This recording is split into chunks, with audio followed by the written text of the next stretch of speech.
Whistle watchers, how are you?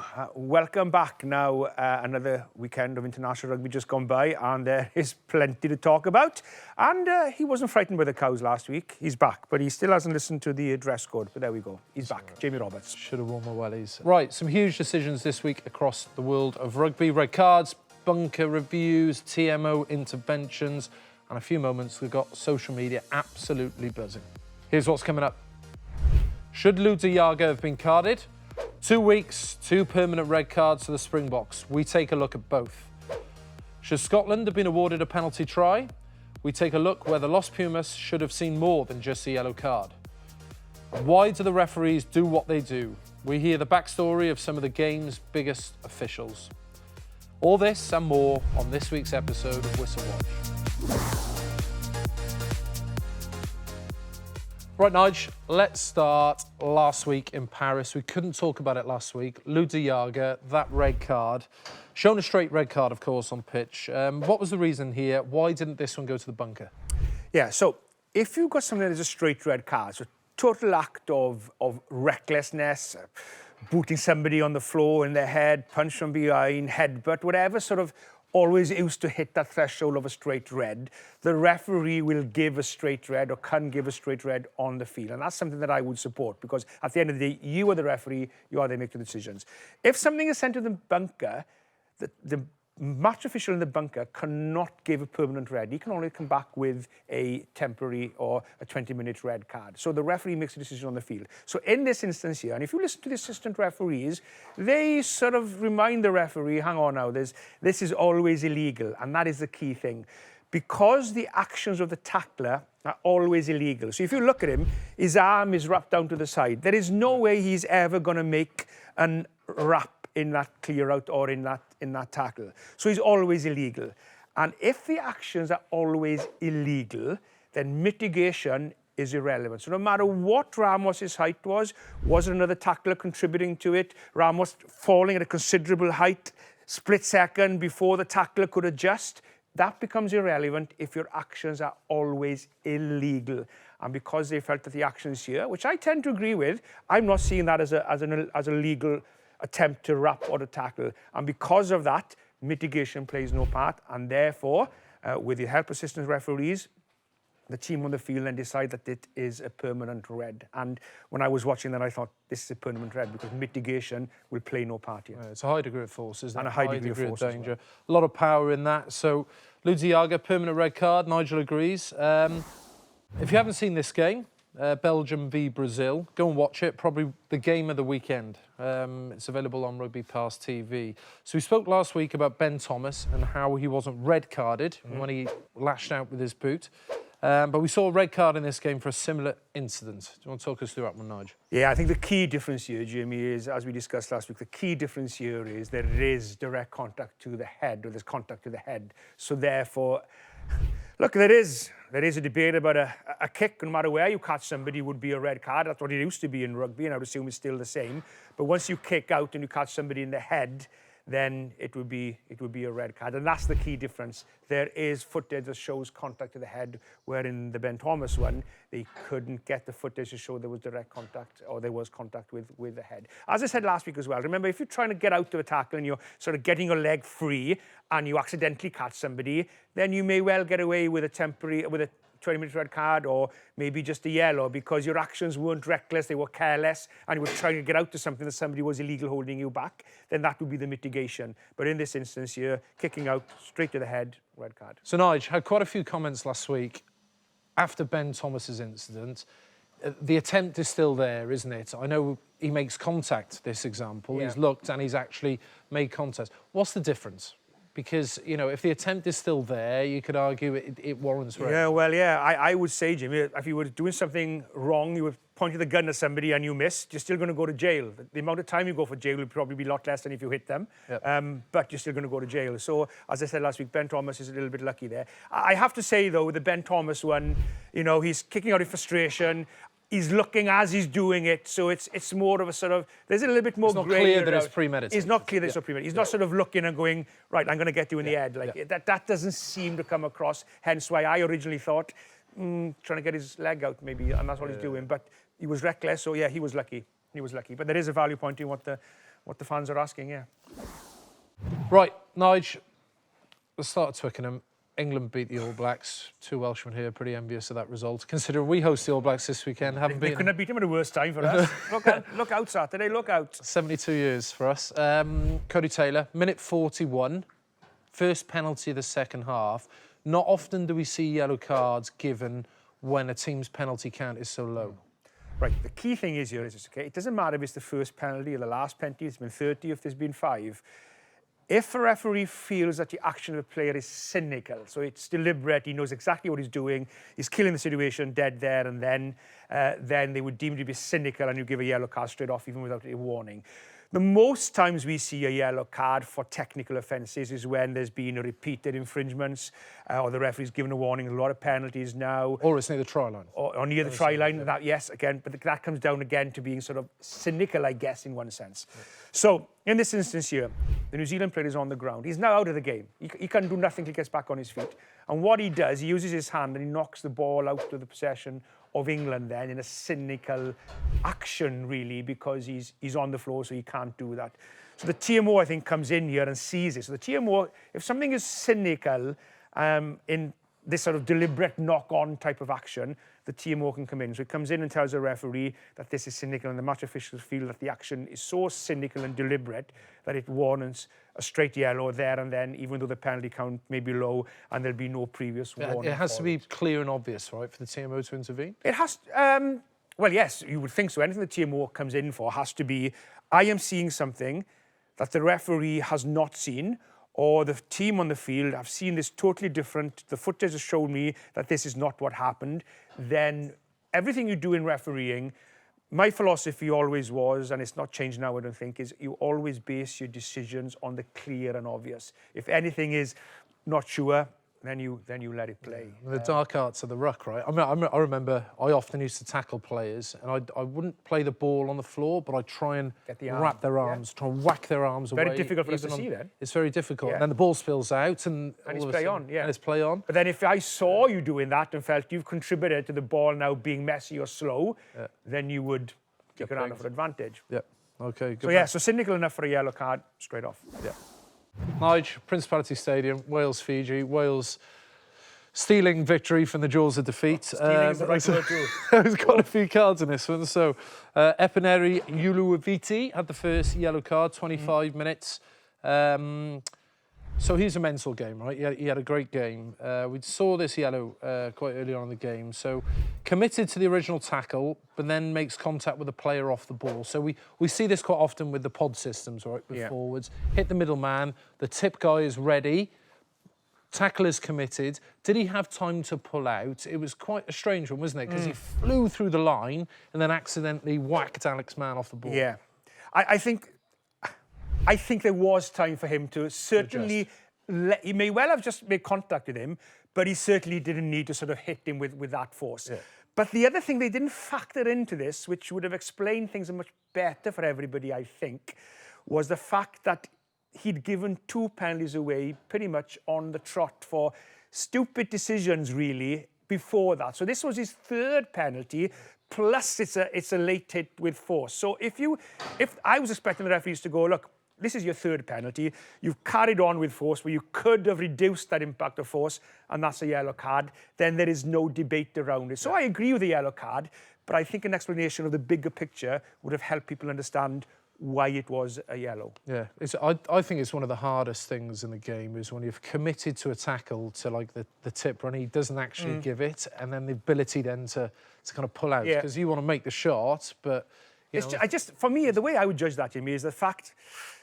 Yeah, you would have hit him, but I think you knew you were going to hit him, and then you went, well, if I'm going to hit him, I may as well make a good job of it. Yeah. That, to me, is the difference between where I go from a penalty to a yellow. Card. Good man. Right, another yellow card then for Japan. This time it was Falu Makisi. So this is 4 minutes later, right? So back-to-back yellows. What was the infringement here? Yeah, so this was an upright tackle, direct contact or contact with the head. So it reaches the threshold of the bunker and it goes to the bunker. Now, to be honest, I was watching this game and I thought, well, he's upright, there's direct contact with the head. I'm not seeing much mitigation, although you could argue there was mitigation, as you mentioned earlier, with the tackler sort of scragging Dan a little bit. He's a second tackler, isn't he? Second tackler. Yeah. But the tackling for me was always upright. There was no attempt at all there to go lower, and there's contact with the head. So I'm going, well, and the only reason then so I'm not seeing much mitigation myself, okay, because he's always upright. He does nothing to change. So the only reason then you would sort of remain at the yellow is that you felt the degree of danger is lower. And when I was going, well, he's always upright, contact with the head. How do you, as a referee, you as a medic person may be able to judge the impact, the degree of danger, certainly better than maybe that I would, but I'm going, if you're making contact with the head and you're always upright, how do I know that that impact is a low degree of danger? So sometimes it doesn't look as bad as other hits. So I can understand and follow the yellow card, but I was expecting, to be honest, a 20-minute red card because it's still contact with the head. Still upright. We've seen a load of instances in the game, aren't we? Like the height discrepancy between players is playing a massive factor. Yeah. Serves Dan Edwards for being so short, right? Let's keep picking him. He's winning these cards for us. But yeah, it's tough. And he stays down as well. And so there's another factor at play here. And I've no doubt players, as soon as they feel contact to the head, stay down because officials are then looking, going, OK, there's been an injury here. Oh, what is it? TMO comes in, has a look. So there's no doubt. I'm not saying at this instance there's gamesmanship at play, but I'm pretty sure, you see, and this is what I said, I'm pretty sure if Dan Edwards would have gone off there for a H, and there is another argument by a lot of people that, well, if he's getting a bang in the head and you're down for no matter how long, surely you should go off to get checked, HIA.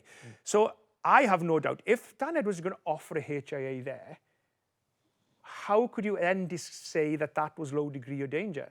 So that's what I'm going, well, he's down, he's getting treated here, he's been down a bit. How can you decide on that low degree of danger? So I was, not that I'm saying the referees were wrong here at all, but I was expecting that to be a red on the day because of what had happened. But low degree of danger was the reason why it was a yellow card and stayed at the yellow card.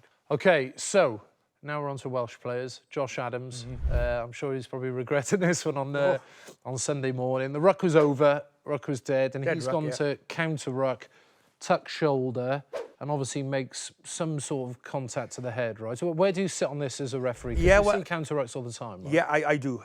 So he was silly to do this action. There was, I think he was probably frustrated. He kicked the ball straight into touch, didn't he? Out just a couple of seconds later, and was he frustrated now? And all of a sudden, and then he tries to get that out of his system, maybe. But his actions are totally unneeded, you know, that dead ruck, he goes in with this.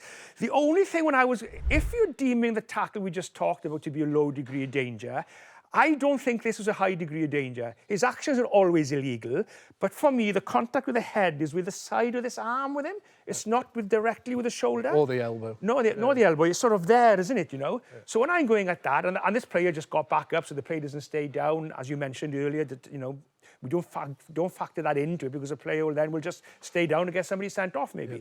So I'm going, well, yes, stupid actions, and if you catch him direct to the head, you're gone red. And for me, that would be a straight red as well. And I was just not seeing this as a high degree of danger. And for that reason, I was on, this could be a yellow card here because I'm not seeing a high degree of danger. He's caught him with the side of his arm rather than direct with the elbow or the shoulder into the head.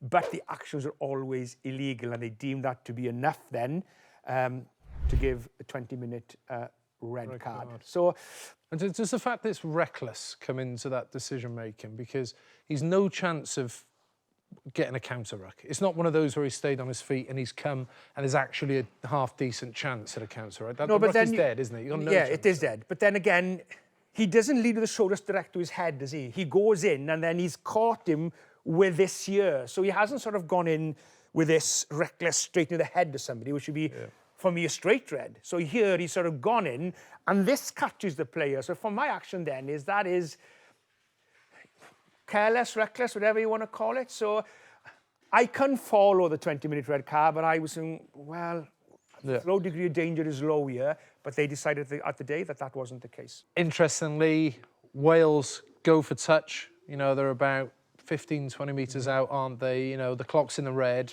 a couple of points down. Obviously, they're looking for the penalty. Now, the Maul's going forward, and we see this so many times, you know, refs calling, you know, use it. Just clarify that for me. Yeah. And on this instance, I could hear the ref saying use it multiple times and Wales didn't. No. So. I was watching this, okay, and I was going, this is the maul of the law, okay? So when the first maul becomes stationary, so the maul is not moving towards the opposition goal line or towards your own goal line. So the maul needs to move pretty much straight up and down the field. If the maul is moving sideways, that's not deemed to be moving forward, so it's deemed to be the same as being stationary. If a maul becomes stationary, the referee will say, use it or move it, okay? Yeah. Which means you either use the ball or you move the maul again. You've got to move that then within a sort of period of sort of 4 or 5 seconds, you've got to move that maul again. There's no sort of official time with it, but within sort of 3 or 4 seconds, you need to move that maul again. Use it or move it.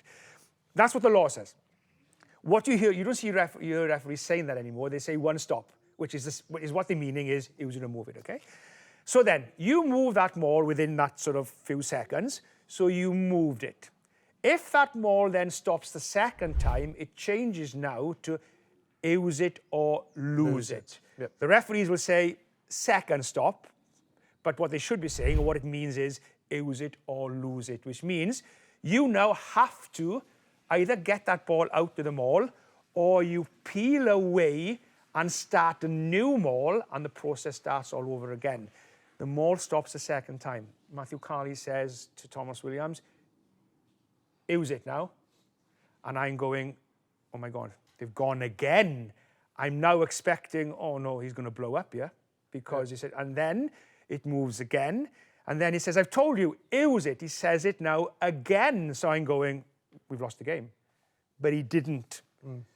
The maul then comes away, and I think then there's a penalty, and we kick the penalty. So I did a video with the cows here, and I said, well done on the win. Thoroughly deserved to celebrate the way we did, because what it meant on that long losing streak. But I said we were very, very lucky. We were very lucky because I thought Japan were a better side than us on the day, but also on that last decision, on another day, another referee would have blown up and given the scrum to Japan. So we were very lucky there. Now it comes down to the referee himself on what he deems to be the time frame when you say use it. So you say that 4 or 5 seconds after the first I think stop. it's within 5 seconds. I think it says in the law. I think 4 or 5 seconds within the law, yeah. Okay. On the first one. Yeah. You haven't got 5 seconds on the second one. When the second one becomes stationary, you say use it, immediately. Then it's got to go. So you haven't got 5 seconds on the second time. It's only the first one you've got, I think it's 5 seconds to get it moving. So yeah, we were lucky. Wales count themselves lucky. Good winner. Good win. There we are. Right, it's time to go back into camp now with the referees. Last week we saw what it takes to be a referee as regards to their fitness. This time we're going to have a look at a few of the backstories and how they became referees. Holly, do you know why Christoph got into refereeing? Vaguely. Used to be a player. Tried to be. And then through injury, turned to refereeing.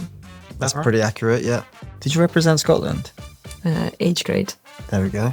And then, did you get too old to play? No, I'm kidding. I was king of injuries, to be honest. That's why I moved into refereeing. I was a failed player. So unlike Nika here, who played pretty well, I love playing, but sort of keep getting pushed out in terms of playing the game, but love being involved. And my dad refereed rugby, so I thought I'd follow in his footsteps, and just meant that I could stay part of the game on a Saturday. If I wasn't refereeing, I'd probably be back in project management back in Sydney in Australia. My other passion, I guess, has always been medicine, so I'd be a doctor. I'm fortunate I still do that in the background, and if I wasn't refereeing, I'd be stuck in a clinic somewhere or stuck in theatre or surgery somewhere. What would I be doing? Gosh, I'd love to be like a spy or something. Yeah. What would Christoph be doing? Something like NASA, very cool, very unique. Yeah. I hadn't thought about it, but now you mention it, I might see what jobs are available. There we go. I think that the difference between referees and players is often players' career takes off, in their early kind of 20s, whereas for referees, our career doesn't actually start until you're kind of 28, 30. The biggest misconception about being a referee is that we want to ruin the game. We're not there to ruin it. We're passionate about that game deciding itself. When you start this job, I don't think you ever imagine that you're going to get to the places that you do. You never know when these moments are going to finish. every single time I step out on those spaces, I pinch myself and say that this is pretty cool. You smash that. Do smash that. Right, good to hear some of those stories with the referees. Back to the rugby and Italy Springboks, Nigel. We spoke about Ludi Yaga's red the week previous. Unfortunately, it's another big man. It's another the South African second row's getting a straight red. This time, Franco Mostert. Just talk us through this one. Yeah. Bit unlucky in one sense, I felt, because I felt they should have gone for a 20-minute red card review rather than a straight red. And this is the reason why. So I think he goes down, okay? So he goes down quite low for a big man to make the tackle. And for me, the tackle is on the chest. You're not seeing direct contact with the head. The actual head of the Italian player comes over his shoulder, and then there could be a sense the shoulder sort of hits the bottom of the head afterwards, but there's no direct contact with the head. The only thing that he does wrong here is the other side is his arm making that attempt again to wrap. So we're going now back to, are we always illegal? Yeah. So definitely not in the same space as the one before. For me, this one is different because you don't have the direct contact with the head, but his arm is still low down by his side. So he could be helping himself there by just getting this arm in that action, ready to wrap, rather than tucked in. And for me, I'm not seeing this as an on-field straight red card. I am seeing this as go to the bunker, and then the bunker decides. And the bunker may well have come back with a 20-minute red card because of this action is always illegal, and they felt there was enough of a danger, although there was no direct contact with the head. But for me, not a straight red. Right, another one from that game. This time it's an Italian, Lorenzo Canone, minute 56. So Canone sent to the sin bin. What did he do here that warranted a yellow card? Yeah, upright, always upright. So no attempt to sort of go down and try and make the tackle down below the head neck area. So he's always upright. So obviously then it reaches that threshold because of the contact with the head to the bunker, and then the bunker comes back. They're not seeing a high degree of danger, they're seeing as a low degree of danger, and therefore it remains at the yellow card. The only thing I will add in from what we've discussed around these red and yellow cards, and I know if you're watching Whistle Watch, you'll be seeing stills of these, not the actual action. If you take a still or take a picture and post it on social media, you may well be showing somebody's head against somebody's shoulders and you're going, wow, that's a red card. But you've got to look at the whole process itself, because pausing something afterwards can show a total different picture to what it is. So, and the referees look at the initial point of contact, and you've mentioned in a few examples we discussed today, maybe riding up a tackle or the head ends up on the shoulder.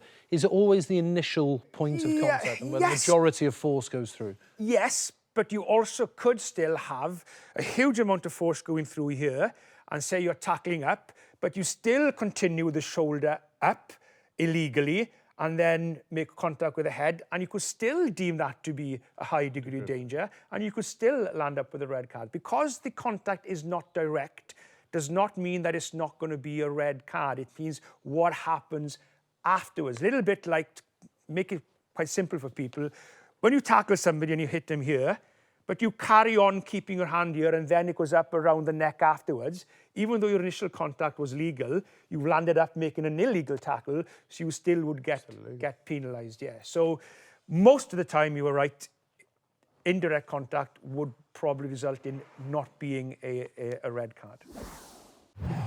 All right then, Nigel. Scotland, Argentina. Scotland will be kicking themselves, 21-0 up, but Argentina, what a comeback. I mean, amazing performance from them. So early on in the game, I think it's 5 minutes in, Juan Cruz Malia, Argentinian fullback. Darcy Graham makes a break, doesn't he, and goes to flick out the back door.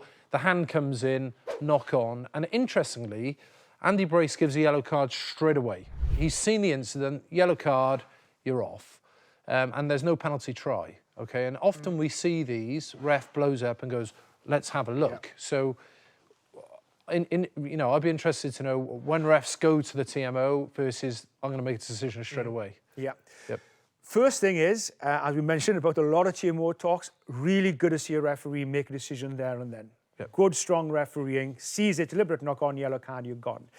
Now, they feel there was not a penalty try. The TMO will be checking this in the background, and if he felt, oh, hang on, it could be a penalty try here, you need to look at this, then they would have come in and told the referee, would have looked at it. So that's probably what's happening in the background. But this is the reason why they haven't given a penalty try, okay? You've got the Argentinian number 8, I think, is sort of He's tracking, isn't tracking back, isn't he? So they feel there's a defender there that may have got to the Scottish player if he'd have caught the ball. So if that Scottish guy catches the ball, so you've got to, you can't decide, I don't think he's going to catch the ball. You can't do that. I'm saying he's unless the ball is way behind him. Okay? I'm saying he's likely to score, but you can't say beyond all doubts he's not going to score. No, but you don't need to. It's just got to be probable. It's probable. It's probable. Okay. Not possibly, probably. So forget whether he's going to catch the ball or not, because you've got to assume he's going to catch that ball, unless the ball is actually going way behind him, so he's never going to catch it anyway. Yeah. So in this instance here, you can't decide that. My only bit of question around this is this. If that Scottish player catches the ball, which you now think he's going to, that's the way you rule it, I don't think that Argentina number 8 is going to get nowhere near it, because he's already bang, he's through that gap and there's nobody behind. So he's probably going to score. I think if he catches that ball, he's probably going to score. Yeah. The officials felt, because the number 8 was there, they've got a doubt, or the TMO felt, I don't think he's probably going to score. So that's their judgment. But when you look at this again, I'm going, if he catches that ball, I don't think they're going to catch him. So there is a debate that it may well have been a probable try. But they felt no on the day, and that's a decision they So a few things. Is that then TMO's responsibility to go, hang on a minute, Andrew Brace on this occasion, there's a probable try here, let's have a look at it. Also, is the fact that it's 15 metres out from the try line, is that different decision-making than if it was 5 metres out? Not really. The only thing you've got to judge on then is if he catches that ball, whether he's 15 metres out or 5 metres out, do you think he'd have scored? So is and he, if you look at that, if he winger? catches that ball, I doubt that number 8 is going to catch him, is he? That'd be my question mark. So the TMO has looked at this and he's probably made that judgment call, hence why it hasn't gone on the screen, unless Andy Brace at the time felt, I've seen enough here, I'm not on a penalty try. So he may well have had that feeling himself on the field. But this is a really, really good one to debate. And I'm pretty sure if you debate this in a room of referees, some would be on a penalty try and some wouldn't be. And the most important thing, the match officials on the day made that decision. And I have to say, good, strong decision on the field. Deliberate knock on, yellow card. France, Fiji, Thomas Ramos, end of the game. Obviously, cynical, deliberate, Nige. What's the framework here with Ramos? So what Ramos does here is cynical. So first of all, he doesn't enter through the gate. So if you're going into a tackle area, you must enter from your own goal line side. He doesn't. So he doesn't come in through what we call the gate or from an onside position, which means now he's already committing an offence. And by doing that, he then prevents the ball going out to the Fijian. So that action now is deemed to be deliberate, deemed to be cynical, bang, yellow card. And that's about opposition momentum as well, isn't it? As well, yeah. But again, we go back to, if you felt that action was so cynical that you warranted the yellow card in the first place, then you could give it no matter what happens. Regardless of where Regardless. But in this instance here, it does the factor in of everything else that is happening or would have happened. So yes, cynical, yellow card. Right then, you might have noticed there's a few decisions we haven't spoken about today. That's, of course, because the ongoing appeal process, but we will talk about them next week. Right, that's another week done on Whistle Watch. Nige, thank you, as always, for your expert insight. Thank you very much, Jimmy. And this week, we will be talking to superstar chef Tommy Heaney of the pressures of working in the kitchen and getting that food on your plate just the way that you want it or like it. Until next time, thanks for watching.